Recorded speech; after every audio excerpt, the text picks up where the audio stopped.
Andy Andrews is a best-selling author and one of the leading business consultants in the country. But it wasn't always that way for him. He was actually homeless as a teenager. He knows firsthand what it's like to get through hard economic times like the ones we're living in today. This morning, he tells us about his brand new book, a fiction, The Noticer is the name of it, which is based on his real life and full of advice that we could all use during these tough days. This is a story that I've waited to write for a long time because the first part of it's very true. My mom and dad died when I was 19. My mom of cancer, my dad was killed in a car accident, and I made one bad decision after another and ended up homeless. I was living under a pier and in and out of people's garages, which is not safe or smart. But an old man found me and under my pier, and his name was Jones. We didn't call him Mr. Jones, we called him Jones. And he was the first one to ever really tell me the truth about myself. And he came into my life, and he was this wise character, and he called himself a noticer.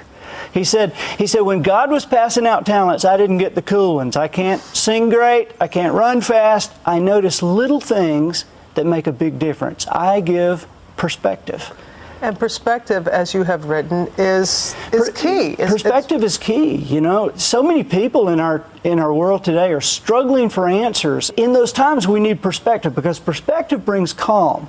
Calm leads to clear thinking. Clear thinking yields ideas, and from ideas, we get answers. What happened to you that you were able to be where you are right now? I started asking myself every day, what is it about you that other people would change if they could? Andy, what is it about the way you act? Well, you know, we don't want to be around whiny, moany, groany, complaining people. And so they get fewer opportunities, they get fewer yeses. But the people we want to be around, they get opportunities, they get the yeses because we like being around them. I had to learn to smile while I talked. I had to learn that, you know, because I looked like I was in a bad mood all the time. I mean, I wasn't, I just looked like it. And if you look like it and people think you are, they treat you like you are.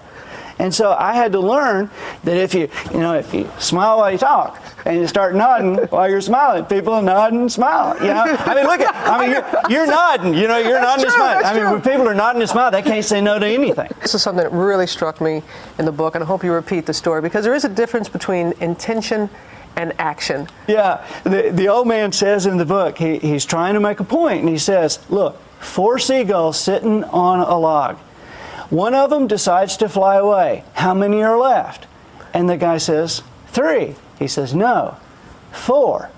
Because the seagull just decided to fly away. He didn't actually fly away. Mm-hmm. You've got to take the action. You have to, because we can think it really well up here, but it's actually taking the steps and moving forward and doing something. What are you hoping, Andy? Somebody picking up your book, what do you want them, how do you want to speak to them? You know, I want them to understand that there is huge hope, that there is something that they can do, that life is not over, that there is more.